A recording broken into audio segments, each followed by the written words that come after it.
So దేవర part 1 end చేసిన విధానం బట్టి పార్ట్ 2 లో స్టోరీ ఏం ఉండబోతుందో మనం ఈరోజు చెప్పుకోబోతున్నాం. సో సినిమా గురించి డిస్కషన్ కాబట్టి స్పాయిలర్స్ కూడా ఉంటాయి. సో దేవరా సినిమా చూసిన వాళ్ళు ఈ వీడియో చూడండి. సో ఇప్పుడు మనం దేవరా పార్ట్ 1 లో కొన్ని సీన్స్ బట్టి పార్ట్ 2 ఎలా ఉంటుందో ఎక్స్పెక్ట్ చేద్దాం. So Devara part 1 interval scene లో ఊరి పెద్దని చంపడానికి ఒక ఫైట్ ఉంటుంది కదండి. సో ఆ ఫైట్ సీన్ లో ఊరి పెద్దని చంపడానికి తన ఆయుధం ఏదైతే ఉందో సో ఆయుధంతో మనం పొడి చేస్తాడు అనుకుంటాం, కానీ అలా చేయకుండా ఆయుధాన్ని ఆ పడవలోకి ఇసిరేస్తాడు. బట్ ఆ తర్వాత ఏం జరుగుతుందంటే సైఫ్ అలీ ఖాన్ ఆ ఊర్లో ఉన్న గ్రామ ప్రజలు అక్కడికి వెళ్లి చూస్తే అతను చనిపోయి ఉంటాడు. సో బేసిక్ గా అయితే ఎవరో చంపేశారు, దేవరా చంపలేదు అతన్ని, కానీ అతని తమ్ముడైతే బతికే ఉన్నాడు. కన్ను మీద అయితే కత్తితో కొట్టాడు దేవరా. దానివల్ల అతను స్పృహలో లేడు, తర్వాత లేచాడు. సో అతను స్పృహలో లేనప్పుడు ఏదో జరిగింది. ఆ టైంలో దేవరా మీద ఎవరో అటాక్ చేశారు. సో ఇంటర్వెల్ ఫైట్ అంతా అయిపోయింది, దేవరా అయితే అందరినీ చంపేశాడు. సో ఆ టైంలో ఇంకా దేవరా వెళ్ళి గొట్టె మీద కూర్చున్నప్పుడు నీటి తుంపర్లు పడుతుంటాయి. సో అక్కడతో ఫైట్ ఎండ్ అయింది కదా మనకు చూపించిన దాని ప్రకారం. సో అక్కడైతే ఒక చెట్టు ఏదైతే ఉందో ఆ చెట్టు అయితే మంటల్లో లేదు, కానీ క్లైమాక్స్ సీక్వెన్స్ లో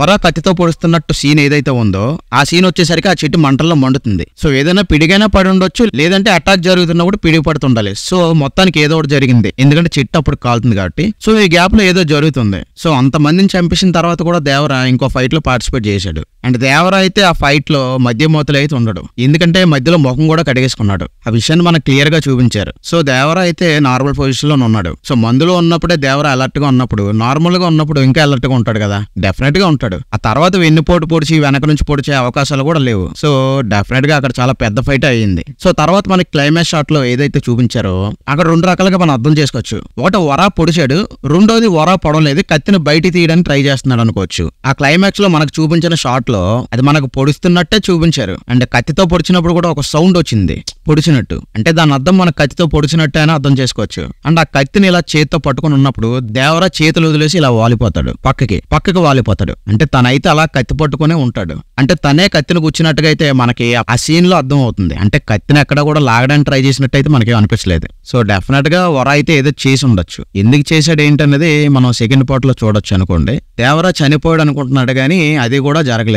సో ఇదైతే నాకు అనిపించింది. సో ఇప్పుడు మనం పార్ట్ 2 గురించి మాట్లాడదాం. అయితే వర పడవడానికి ముందు కూడా ఏదో జరిగింది. సో అక్కడైతే ఒక పెద్ద సీక్వెన్సే జరిగింది. సో దాంట్లో ఒక పాయింట్ మనకు చూపించారు, లాస్ట్ లో ఒక పాయింట్ చూపించారు, మధ్యలో ఒకటి ఏదో జరిగింది, అదైతే మనకు చూపించలేదు, అది పార్ట్ 2 లో చూపిస్తారు. సో ఇప్పుడు పార్ట్ 2 లో ఏమేమి జరిగే ఛాన్స్ ఉంది, స్టోరీని ఎలా తీసుకెళ్లొచ్చు, ఒక ఎక్స్పెక్టెడ్ స్టోరీయే చెప్తాను. అంటే ఇలాగే జరుగుద్దని చెప్పట్లేదు, కానీ ఇలా జరగవచ్చు పార్ట్ 1 సినిమా బట్టి. సో పార్ట్ 2 లో ఏం చూపించవచ్చు అంటే దేవరా మీద పార్ట్ 1 లో అటాక్ జరిగింది కదా, ఆ అటాక్ చేసింది ఎవరో చూపిస్తారు.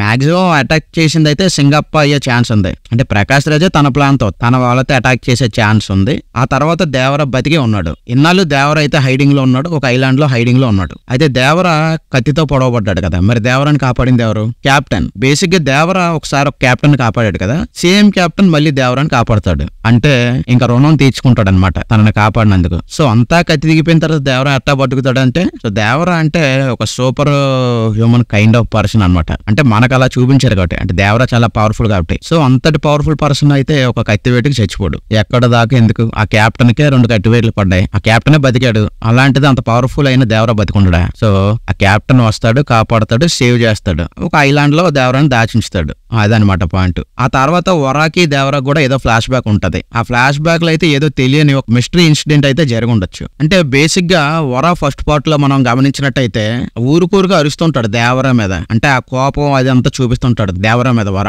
సో అంటే కేవలం వదిలేసి వెళ్ళిపోయాడు అనే పాయింట్ కాకుండా ఇంకా వేరేది కూడా ఉంది. అంటే దేవరా మీద అంత కోపం ఉండడానికి కారణం చెప్పలేం మనం అది. అండ్ ఆ ఫ్లాష్ బ్యాక్ కూడా ఏదో ఉండొచ్చు దాని గురించి, అది మనకి సెకండ్ పార్ట్ లో చూపిస్తారు. సో దేవరా సముద్రంలోనే ఉన్నాడు, అది కూడా ఒక ఐలాండ్ లోనే ఉన్నాడు. ఎక్కడి నుంచి షిప్లు వస్తాయి, ఎక్కడి నుంచి పట్టుకోవడానికి ట్రై చేస్తారనేది దేవరాకి అంతా తెలుసు కాబట్టి క్యాప్టెన్ సహాయంతో వాళ్ళందరినీ చంపడం, స్మగ్లింగ్ ఆపడం గట్రా చేస్తుంటాడు. వెపన్ స్మగ్లింగ్ ఆగుద్ది, ప్రజలందరూ బాగుంటారంటే అలా అయితే దేవరాకి హెల్ప్ చేయడానికి ఈ కెప్టెన్ కూడా ప్రాబ్లం లేదు కదా. సో అలా జరిగి ఉండొచ్చు. సో సెకండ్ పార్ట్ లో అయితే వరా ఎక్కడ మనకి కనిపించడు మాక్సిమం, ఎందుకంటే ఆల్రెడీ వరా చనిపోయినట్టు మనకు క్లియర్ గా చూపించారు కాబట్టి. అంటే తనకు తాను పొడుచుకొని సెల్ఫ్ హార్మ్ చేసుకున్నాడు కదా, చనిపోయినట్టే మనం భావించవచ్చు. సో సెకండ్ పార్ట్ లో అయితే వరా ప్రస్తావన అయితే ఎక్కడ ఉండకపోవచ్చు. ఆ తర్వాత అస్థిపంజరాల ఫైట్, సముద్రం లోపల అయితే అస్థిపంజరాలు ఉన్నాయి. ఆ అస్థిపంజరాల ఫైట్ చేసింది ఎవరు? దేవరా చేశాడా, లేదంటే సింగప్ప చేశాడా, లేదంటే ఎవరు చేశారు, అది మాత్రం క్లారిటీ లేదు. సో ఇంకొక విషయం ఏంటంటే ఆ అస్థిపంజరాల ఫైట్ లోనే మురుగన్ ఫైట్ కూడా ఉండుండొచ్చు. అంటే యతిని ఇంకా మురుగన్ని చంపే సీన్ ఒకటి ఉంది కదా, కాకపోతే 3 నెలల్లోనే సముద్రంలో డీకంపోజ్ అయిపోతాయా అనే డౌట్ అయితే వస్తుంది. అంటే అది అవ్వచ్చు అవ్వకపోవచ్చు, ఎందుకంటే అక్కడ యతి వచ్చింది 3 నెలలే, యతిని మురుగన్ని ఒకేసారి చంపారు, అదైతే క్లారిటీ వచ్చింది. అదే టైంలో దేవిశ్రీకి కూడా ఇంజరీస్ అవుతాయి. అంటే మురుగన్ పక్కన ఒక ఆయన ఉంటారు కదా దేవిశ్రీ, అతను కాలు ఇరిగిపోయింది కదా, అతను కర్ర పట్టుకుని తిరిగి ఆయన. సో నాకు తెలిసి అది అస్థిపంజరాల ఫైట్ అవ్వకపోవచ్చేమో, ఏవో చెప్పలేం, ఛాన్స్ అయితే ఉంది. బట్ డెఫినెట్ గా అస్థిపంజరాల ఫైట్ సీన్ అయితే ఉండొచ్చు. అండ్ అది ఎవరు చేశారు, ఎందుకు చేశారు, ఎలా చేశారు అనేది మనకి సెకండ్ పార్ట్ లో క్లియర్ గా చూపించవచ్చు. తర్వాత ఇంకోటి జాన్వీ కపూర్. సో బేసిక్ గా జాన్వీకి మొదటి నుండి కూడా కొన్ని విషయాలు తెలిసి ఉండొచ్చు, కానీ కావాలనే తెలియనట్టుగా నాకు అలాంటోడు కావాలి, నాకు ఇలాంటోడు కావాలని చెప్పి ఊరు మొత్తం కూడా డైవర్ట్ చేస్తూ ఎందుకు అలా యాక్ట్ చేస్తుందని నాకు అనిపించింది. ఎందుకంటే చిన్నప్పటి నుంచి కూడా జాన్వీకి దేవర్ అంటే చాలా ఇష్టం. సో అవన్నీ ఉన్నాయి కాబట్టి so at some point of time maybe Janhvi ఏదైనా ఒక హెల్ప్ చేసి ఉండొచ్చు ఆ టైంలో దేవరాన్ని కాపాడడానికి. సో అలాగా జాన్వీ కూడా ఈ మొత్తం దేవర ప్లాన్ ఏదైతే ఉందో ఒక పార్ట్ అయి ఉండొచ్చు. సో జాన్వీ కూడా చాలా ఇంపార్టెంట్ అవ్వచ్చు పార్ట్ 2 లో అనిపిస్తుంది. అండ్ జాన్వీ చుట్టూ మూవీ అంతా తిరిగే ఛాన్స్ ఉండొచ్చు. సో డెఫినెట్ గా జాన్వీ చుట్టూ అయితే పార్ట్ 2 మూవీ అయితే తిరగొచ్చు. ఆ తర్వాత యతిని చంపినందుకు దయా రివెంజ్ కోసం వస్తాడు. దయా జాయిన్ విత్ బైరా. సో దయా ఎవరంటే ఇంకా బాబీ డియోల్ అనుకుంటున్నారు. సో ఒకవేళ అదే గనక నిజమైతే, అంటే బాబీ డియోల్ ఇంకా సైఫ్ అలీ ఖాన్ విలన్ గా ఉండి ఎన్టీఆర్ హీరో అయితే అది భలే ఉంటది. మేబీ బాబీ డియోల్ క్యామియో కూడా ఉండొచ్చు. సో నా గెస్ అయితే అది. ఇంకోటి ఏంటంటే దేవరాకి హెల్ప్ చేయడానికి ఎవరైనా ఒక పెద్ద స్టార్ హీరోని క్యామియో కింద వాడుకోవచ్చు, చూద్దాం ఏమొద్దో. సో దేవరా వర్సెస్ దయా అండ్ బైరా, ఆ తర్వాత అది జరగచ్చు. బైరా ఎప్పటి నుంచో దేవరాని చంపడానికి చూస్తున్నాడు, అండ్ దేవరా తిరిగి వచ్చాడని తెలిసి బైరా కూడా షాక్ లో ఉంటాడు. ఆ తర్వాత వీళ్ళిద్దరూ కలిసి ఇంకా దేవరా మీదకి వెళ్తారు. ఈ మధ్యలో ప్రకాష్ రాజ్ మెయిల్ విలన్. ప్రకాష్ రాజ్ ఎందుకు విలన్ అయ్యాడు అంటే, ప్రకాష్ రాజ్ విలన్ అవ్వడానికి రీజన్ ఏంటంటే, అంటే చెప్పాడు కదా 300 ఏళ్ల క్రితం ఒకప్పుడు ఆ ఊర్లో వీర్లు ఉండేవాళ్ళు అని చెప్పాడు కదా, ఆ వంశానికి చెందిన వాళ్ళే ప్రకాష్ రాజ్ ఫ్యామిలీ. అంటే వాళ్ళే అలా వస్తూ ఆ కొండ మీద నివాసాలు అవి ఏర్పాటు చేసుకుని, ఆ గ్రామాలు అవి ఏర్పాటు చేసుకుని దానికి పెద్దలు అది ఇదని అరేంజ్ చేసుకోవడం జరిగింది. సో యాక్చువల్లీ ఆ కొండ మొత్తం కూడా వీళ్ళదే అని ప్రకాష్ రాజ్ ఫీల్ అవుతూ ఉండొచ్చు. సో వాళ్ళ దగ్గర నుంచి వీళ్ళు లాగేసుకున్నారని ఫీల్ అవ్వచ్చు. సో ఏదో ఒక రోజు వీళ్ళందరినీ అంతం చేసి సో వాళ్ళ దగ్గర నుంచి మళ్ళీ అది లాక్కోవాలి అని ప్రకాష్ రాజ్ ఫీల్ అవుతుండొచ్చు. అండ్ డెఫినెట్ గా ప్రకాష్ రాజ్ కూడా ఏదో ఒక లింక్ అయితే ఉండే ఉండొచ్చు. అంటే ఏదో ఒక విధంగా పర్సనల్ కనెక్షన్ ఏదో ఉండే ఉంటది.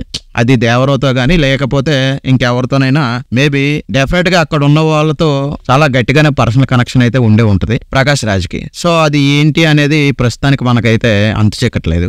సో పార్ట్ 2 లో అయితే మీరు ఆ కనెక్షన్ చూడొచ్చు, ఆ వీరికి ఇతనికి ఏంటి కనెక్షన్ అనేది. సో అతను ఆ కొండ మీద ఉన్న వాళ్ళందరినీ కూడా, అంటే ఓ పక్క దేవర బైరా కొట్టుకుంటుంటే వీళ్ళందరినీ కూడా మరొక పక్క నుంచి అంతం చేయడానికి ఇతను ట్రై చేస్తూ ఉండొచ్చు. సో ఈ గ్యాప్ లో వర తిరిగి రావచ్చు, అంటే అది కూడా ఛాన్స్ ఉంది.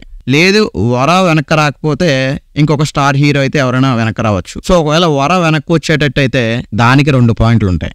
అందులో ఒకటి, వర అయితే చనిపోయినట్టుగా నటించాడు. ఎందుకంటే వాళ్ళలో ఎవరో ఒక బ్లాక్ షీప్ ఉన్నారని వరాకు కూడా తెలిసింది. సో బ్లాక్ షీప్ అంటే వాళ్ళలోనే ఉంటూ వాళ్ళనే మోసం చేసి వాళ్ళని అంతం చేయడానికి చూస్తున్న ఒక వెన్నుపోటుదారుడని మనం అనుకోవచ్చు. సో అలాంటి పర్సన్ ఒకళ్ళు వాళ్ళలోనే ఉన్నారనే విషయం అర్థం చేసుకొని అది ఎవరో అనే విషయం తెలుసుకోవడానికి తను చనిపోయినట్టుగా అక్కడ యాక్ట్ చేసి ఉండొచ్చు. లేదంటే రెండోది దేవరాన్ని సేవ్ చేయడం. అంటే వరా చనిపోయాడు అనుకుని వీళ్ళందరూ వెళ్ళిపోతారు. సో అక్కడ వరా బాడీ ఉండదు, అది దేవరా తీసుకుని వెళ్ళిపోతాడు. సో వరాని దేవరా కాపాడటం. సో దేవరాకి అయితే అంతకు ముందు జరిగిన మ్యాటర్ అంతా తెలుసు, వరాకి తెలిసి ఉండకపోవచ్చు. సో ఆ మ్యాటర్ అంతా కూడా వరాకి చెప్పి బ్లాక్ షీప్ ఎవరో కనుక్కోమని చెప్పడం. సో ఇది ఇలా ముందే జరిగే ఛాన్స్ ఉంది.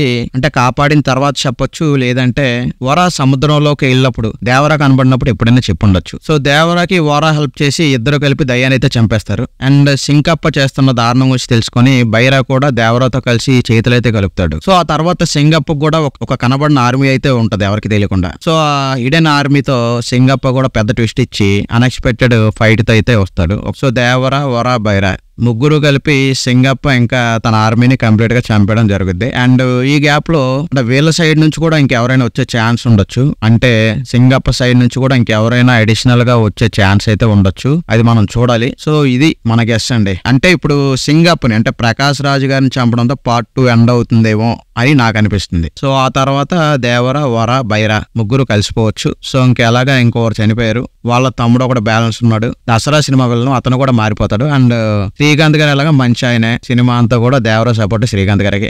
ఇంకేముంది, అందరూ కలిసిపోయినట్టే. సో మొత్తం అందరూ కలిపి హ్యాపీగా ఉంటారు. మాక్సిమం పార్ట్ 2 అయితే ఇలా ఉండొచ్చు, ఇలా ఎండ్ చేయొచ్చు అని నాకు అనిపిస్తుంది. సో చూడాలి, బట్ ఇలాగే జరుగుతుందని నేను చెప్పను, ఇలా జరిగే ఛాన్స్ అయితే ఉంది. సో ఈ వీడియో ఇస్తే లైక్ చేసి మన ఛానల్ సబ్స్క్రైబ్ చేయండి.